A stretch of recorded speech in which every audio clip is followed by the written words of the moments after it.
moving. Here's Highfield Princess in a red jacket beginning to surge home. The Platinum Queen joined by Highfield Princess, who puts her nose in front and begins to assert. Highfield Princess stretching away, scorching away, breathtaking. Highfield Princess won the Nunthorpe. What a performance when the Coolmore Wootton Bassett Nunthorpe like that. Back for more. But John, before we talk about what's to come, what's happened already, amazing story. John FAIRLEY is your landlord. He buys a Deanhill mare in full, a foal inside with By Night of Thunder. That's right, yeah. Foal comes out, she goes to the sales. John decides to sell the foal, goes to the sales. Nobody wants to buy this filly. It was as a yearling he consigned her, yeah.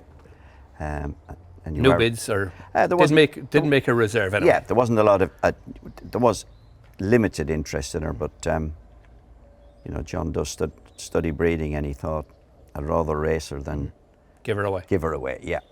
And I'm pleased he did. So you get her. She comes to your yard.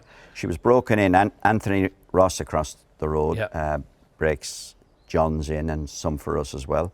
So she was broken in across the road by Anthony Ross, and you know, we would pop and see her and speak to him, and we all thought between us that she probably should come into training May, June time. So she came here in June. Nice filly, nice easy mover, but she was a bit backward since she wasn't really ready for galloping or pushing, which I said to John, and he said just tick away with her. So we were ticking away anyway, and as the year was getting on, I thought I'll definitely get her on a track, but it's going to be September, October. So we were nearly at the stage of entering her, and she just pulled some muscles behind. And John said to me, what do you think? I said, I like her. I said, I think she can win a race or two. And I think she'll only improve physically and strengthen up. She was a bit weak. So John said, fine. So he wintered her, and he sent her back to me. And I got her going, and one could tell being given a chance to 2-year-old and not being pushed did help. So as she began to do some faster work, I thought this filly will win all right, but she needs to get categorised. So I went to John. I said, look, I don't think she'll win a maiden, but if she gets categorised, I think she'll win a couple of races. He said, fine. So she gets a mark of 57 for her first handicap. Yeah. She goes to Doncaster, fairly easy to back, so it wasn't like we thought she was an absolute certainty. No. And she got beat. She got beaten. She ran well. I mean, one thing she did do, all her life, first time she ran in a straight line, so that wasn't too bad. Then she ran at Thirsk, second time, and she got to the bend and kept going. I thought, ooh. Then she went back in, got back in, and ran okay. I mean, she did run okay in 3 maidens. And so she got a mark where we thought. John said, what do you think? I said, she'll win now. And as you rightly say, she got beaten first time. But once she got that winning feeling, she soon clicked on. She won 3 handicaps fairly quickly, and could have won 5 in a row. She got beat short head one day, got beat a Redcar one day when you couldn't win stand side, and she was right up against stand side. And then she got beaten another day. She got mugged, so she could have easily won. Yeah, but she didn't. She still got beaten. She was getting beats and marks in the low 70s. Yeah, that's so, right. You weren't driving out a Redcar thinking, oh, if I had a better draws, she would have won, and I'm going to win the Nunthorpe. No, God, no. And she ended up rated 79, I think. 79. And John said, what do you think? I said, John, I think there's more there. I think she could turn into a decent handicapper. Yeah, but even scraping a bit of poor black type wasn't really on the agenda at that stage. Well, I think we ran her in a listed race at the end of her 3-year-old career, and she got fairly comprehensively put in her place. But I don't think she was ready for it mentally. But anyway, she came back as a 4-year-old. We ran her at York in a 0 to 85. Jason couldn't ride her. We were pleased with her, and we thought, she's come on again. And Ryan Moore rode her, and she finished second. She ran really well. And Ryan just said, I like this filly, John. And I said, yeah, I think she's improved, Ryan. I think, she could be a, half-decent handicapper. So that was that. Then we ran her next time. She ran at Haydock Park. Jimmy Sullivan rode her. And she was the night, I remember doing television with Mark Howard. She was the only older horse in the race. You were giving weight for age to all the 3-year-olds that time of year, thinking, well, that won't be happening. She won't win that. Exactly. 4 3-year-old fillies that it's fairly spicy form. Yeah. She absolutely danced on them. Yeah. She won 3 lengths. And Jimmy's he's a very good jockey, very good rider. I said, Jimmy, that's it now. That's all we're going to win this year, because Handicap was going to club her. He put her up 10 actually. So I ran her back fairly quickly at Chelmsford, and she just got beaten. But she still ran really well. So now we're thinking she could win a good handicap. So she handles the all-weather. Handles the all-weather, and all ground seemingly comes alike to her. And myself and my son Sean, we had a good look in the book, and we thought 7 furlong handicaps. 7 furlong handicap. She just might sneak in the Buckingham Palace. Yeah. So we said to John, we should maybe wait for it. It's worth a lot of money. At one of the best meetings in the world. And Julie, she wasn't in it with a minute to go, and she was the last in. Anyway, she absolutely danced up. And it was a fairly spicy race. 2 or 3 subsequent group winners came out fairly sharp. They were handicappers, but she danced in. I thought, my God, we've something a bit better than we thought. And then she was placed in 3 stakes races in a row. Placed in the Whispering Angel at Goodwood. Yeah. Placed in the race at Doncaster. Yeah. Do you know the race? Yeah. Fillies race. Yeah. At the St. Ledger the September meeting. And then I had her in the Group 1 on Champions Day, over 6. And I said to John, wouldn't mind running her in the Group 1. He said, yeah. So we ran her in the Group 1. She ran a blinder. And I thought, I'd like to keep this one for next year. Was there any talk that you wouldn't, that you might go? I know, but John's very good. He asked my opinion, and I said, well, if I owned this filly, I would race her next year, which was last year. Anyway, we put her away. She goes away for the winter. Di Hill looks after her, does a very good job, and came back as a 5-year-old. Thought, you even look better than you did. So we got her back a bit early because of the all-weather fillies race at Newcastle, and she was a bit heavy. And originally you had to run twice to qualify, but then they changed the rules. In January you had to run 3 times. Sean, my son Sean came to me, he says, we got to run this filly again. I said, I don't know if we have time. He says, well, if you don't run her, you can't go to Newcastle. So I ended up running her over 5 furlongs around Wolverhampton, and Tone the Barone beat her. And that day I thought to myself, he's one of the best all-weather horses on the go. And she got slightly tired. I thought she could have beaten him. Anyway, she went to Newcastle and won the final readily, over 7. And then we gave her a little chance, and she was in the Duke of York, and she was training well. And we decided. I said to John, it's only down the road, and I'm happy with her. I think she'll run a race. So we ran her in the Duke of York, and she danced in. By God, And it's Highfield Princess who's beginning to pour it on over on the far side. She's edging across the course here. Minzal on the near side is keeping going. Spy catcher between horses, but it's Highfield Princess in blistering form here at York this afternoon, and she's going to win it. Highfield Princess jogs back in trip and beats some of the best sprinters around for Jason Hart and John Quinn. So then after that, we thought she won a Group 2. We must try and win a Group 1 with her. So she ran at Royal Ascot in the Platinum Jubilee and ran a fantastic race, got beat 3 short heads and a head by Colts. All Colts beat her. It was a very good race, worked out well. She ran a blinder. And then John just said to me, he says, just remember, he says, she was foaled in France, so if there's anything spicy in France, don't be afraid, we'll travel. So we thought, Prix the Geese, 6.5 furlong, don't know. So, but she was in particularly good form, and bearing in mind what John had said to me, we decided we'd go for the Prix the Geese. Thinking French premiums, good prize money. Yeah, this might work out financially. It might be a good little spot. So we decided to miss the July Cup and go for the Prix the Geese, which did give her a chance. And she won readily. They left her alone in front, but she won readily, and it was a very spicy race. Minzal and them, she danced on them. I thought, by God. Anyway, Sean went to France. I didn't go. But it took her an extra day to get back. It's very tricky now with travelling horses, you know, with Brexit and every other it. So she didn't get back here till she won on the Sunday. She got back here at 2 o'clock on the Tuesday morning. We were going, I wish the filly would get the filly back, and she's in the Nunthorpe, so back she comes anyway. And she had an easy day, and then we gave her a few. All we did was hack her around the place, and lads are saying to me, and we all thought, God, this filly's jumping over her skin. She hasn't left a nut. Myself and Sean said, we're thinking she's in the Nunthorpe. We thought, she's very quick, she's very versatile. She'd hardly win in Nunthorpe. Then we thought, well, she won't win it if you don't give it a go. It's only down the road. She's only down. That's another thing. She'd done a lot of travelling, and then so we were really pleased with her going to York, but we were still a little bit dubious whether 5 on a track like that against some very world-class sprinters. Exactly, you've hit the nail on the head. And they went terribly quick, and she settled just off them, but she settled in a real comfort zone. You could tell, like, she wasn't like being. She was. And the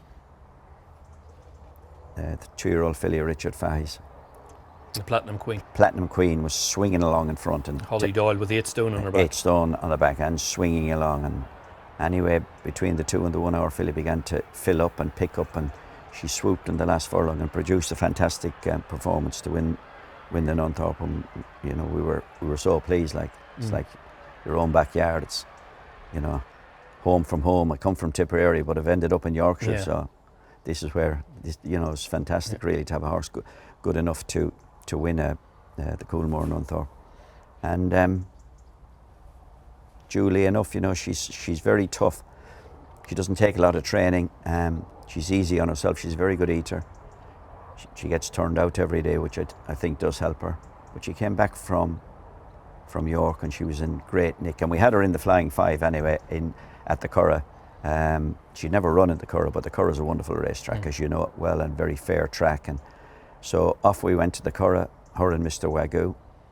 He got beat 2 short heads in the big sprint, and she absolutely bombed in. And by far the most impressive of her career. Like, you know, a furlong down, 2 furlongs down, 3. She was just always going to win. She was just in command. It's as if she came on again, which is hard to believe, really. They're off in the 19-runner Albasti Equi-World Dubai Flying 5 Stakes. It's a Group 1 Highfield Princess. The favourite is well up over on the far side with Monista running fast in the centres. New York City on the stand side. Floaters in the stripes with the Highway Red. Those 2 tracked by Ebro River and Castle Star. In the centre, Highfield Princess just shows in front of New York City. Netters and Psyche being followed towards halfway by Monista. Geocentric not far off them on the left-hand side is the Grey Dragon symbol and Brustig coming past the 2, and it's Highfield Princess just the leader. From Floaters, the Highway Red, Ebro River. Monista begins around the New York City. Gustavus West and Dragon symbol. A case of your romantic proposal close over on the far side, racing to the final furlong, and it's Highfield Princess from in the centre. Monista, Eros and Psyche's appearing with Floaters, but it's Highfield Princess in the lead, shoots away as they run up to the finish. Highfield Princess brilliantly pulls off a hat-trick of Group 1s in the Flying 5 from Eros and Psyche, best of the race. You don't usually get to take back at the furlong and a half in a 5 furlong sprint, and I was able to sit against her the whole race, and when I gave her a squeeze she picked up really well, and she's run through a brick wall for you, this mare, and that's just a credit to everyone really. And she won really, really well, so we were absolutely delighted. So then we thought, where are we going to go next? Abbey, Breeders' Cup, 2 of them probably too much. She'd been in early because she was in here 24th of December. So now we're getting to the back end, and she's been at all the big gigs.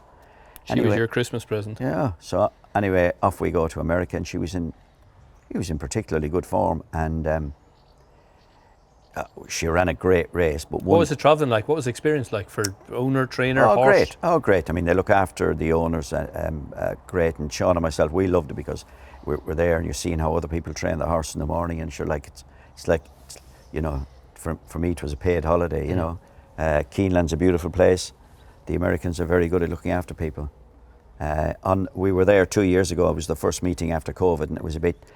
you know, there was only so many people allowed. But on that day last year, my God, it was the atmosphere. You could feel it. It was absolutely fantastic, and she ran really well. But one could just see she just had enough, you know. But she ran really well. She finished 4th and tried hard and came back sound, which we were delighted about. So anyway, we were having a drink with John after in America, in Keeneland, and we were just saying, and I said, you know what, John, it's entirely up to you, but I said you could do worse than train this filly next year. Yeah. And off I went. John and I went off downtown to there's a good pub down there, McCarthy's pub, and a bit of crack there. So Flew ahead of a few pints. yeah, it was Roddy O'Byrne's establishment. It's a great pub. Yeah. Great. So off we went down there, and then we spent a couple of days. Hungover. We actually went and we were slightly hungover, but we went around some of the studs. Yeah. Coolmore and Calamay, and it was great, and we enjoyed it. So anyway, we eventually got home. And at that stage, you thought, well, that might be the story over. That might be it, because a lot of people would have bred off the mare, and they wouldn't have been wrong. Anyway, you know, John and I, he doesn't put in or out with me, and sometimes we wouldn't speak for a week, you know. Yeah. But I was ambling around the yard when I came back from America, and I saw John, and I walked over to him and I said, sure, look, the mare's sound, she's great. I said, it's great. It's been a wonderful year. I said, it's what we're all in it for, hoping you get a horse like this. I said, have you thought about racing her in 2023? He says, I have, he said, and I think I'm going to race her. I said, oh, that'll be great. Sure, I was delighted. Anyway, same thing again. Off she goes in her holidays. Came back, got her ready for the Duke of York. So Duke of York, she had a penalty. And you didn't have your runs on the all weather. Yeah. But for me, it was still bang up there, wasn't it? Bang up there. And as you saw, when she gets competitive racing, she improves and what she got at Royal Ascot brought her on. Yeah. So she ran a magnificent race in the Duke of York, and then we headed off to Ascot for the King's Stand, and she ran a mighty race. One could see she got impeded in different jurisdictions. They might have changed the result, but we thought, no, we won't appeal. We'll just not take it on the chin, but we'll just row along and hope, you know. So I left her down there, and she seemed absolutely fine, and I ran her in the Platinum Jubilee on the Friday, and she ran a great race. We thought we were at the right side, but the race evolved over there, and she still ran a great race. But one could tell she was, after Ascot, you could tell she'd had 2 races in a week. Yeah.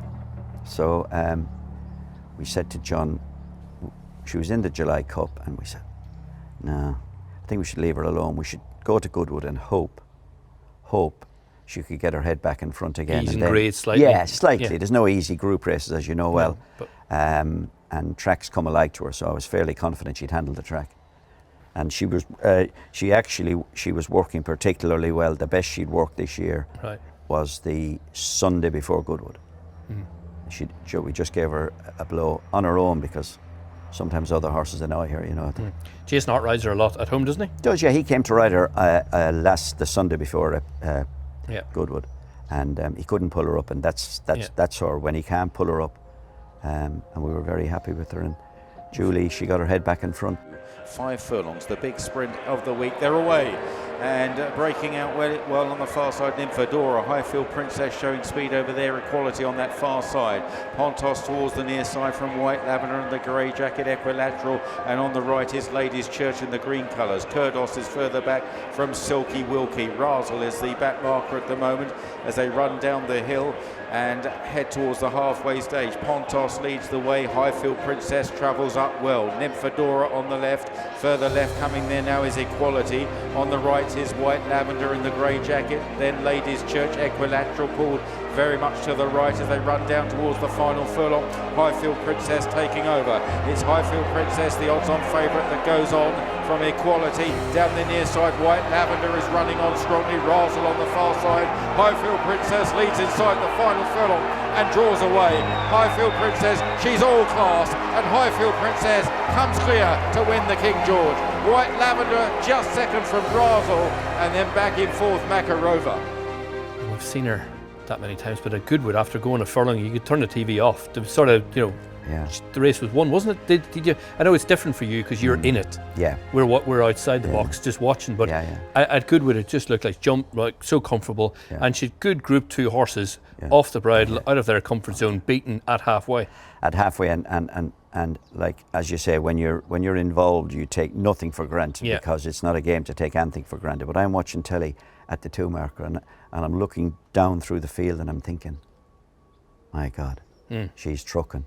And then she hit the front, and she just, I think, Goodwood's a wonderful place. A little bit daunting for a horse when they hit the front because it's a wonderful atmosphere. And I think she just sort of had a little cocked her head to one side, but then Jason because she's not in top gear. She's exactly. Jason just changed his hands and gave her a little flick, and off she went, and he couldn't pull her up, which was great to see.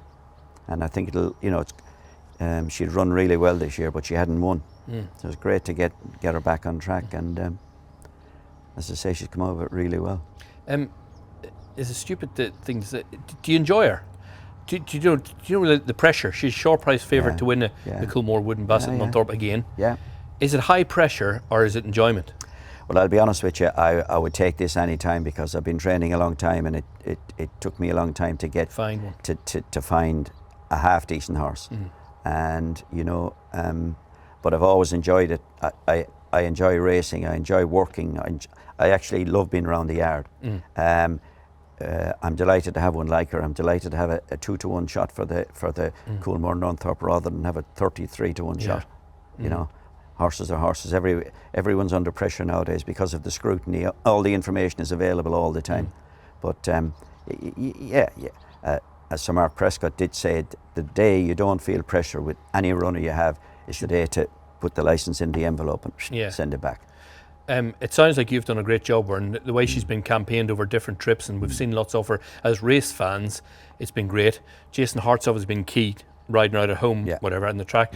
But it sounds like John Fairley, maybe if a different owner had it as a 2-year-old, to listen, we need to see her too, we need to see a bit more.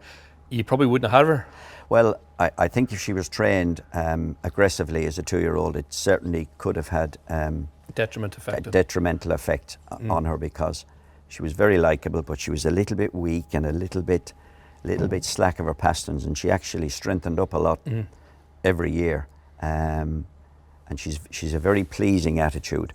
And to be fair to John, he's been his game as a pebble. Yeah. And to be fair to the lads and lasses who work with us here, they've looked after her really well. Jason's a part of the cog, and he's a great rider, and he's got a great work ethic, ethic. But the lads and lasses who work with us here, day in, day out, 1st of January, right through, they're the unsung heroes. So it's a big team effort. But as you say, fair dues to John Fairley. A lot of people would probably definitely have A, rushed her, B, retired her. Well, or C, sold her. I mean, he could have, he could have sold her umpteen times.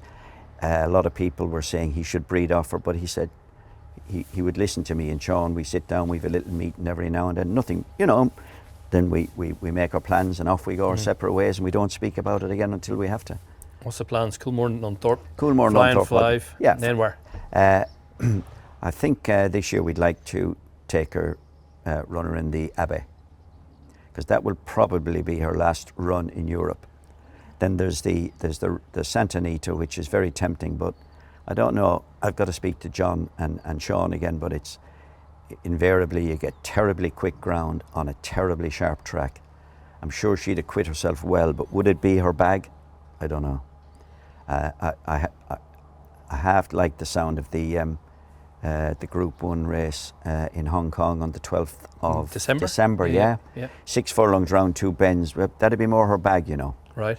Left or right doesn't matter to her. She's run well. 7 furlongs round Goodwood. She's won the other way. She's won the straight line. So that sort of appeals to us. But we're going to stay in Europe anyway until the autumn. And if she has one more run, it could be in Hong Kong. Win, lose or draw, that'll be it?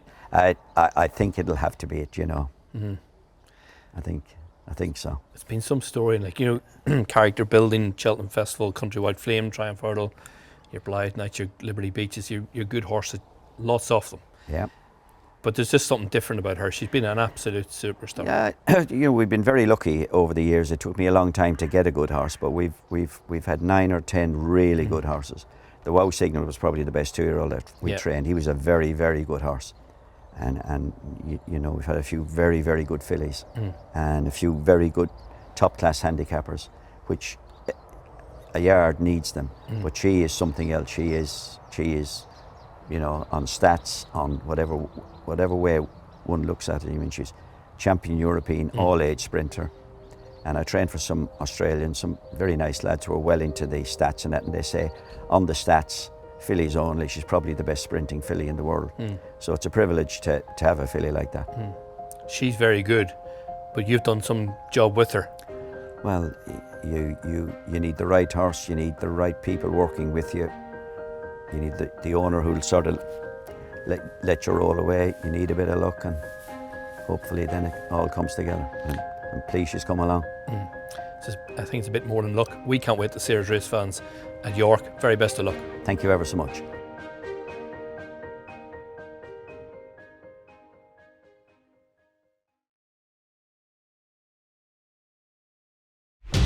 Watch live racing now on racingtv.com.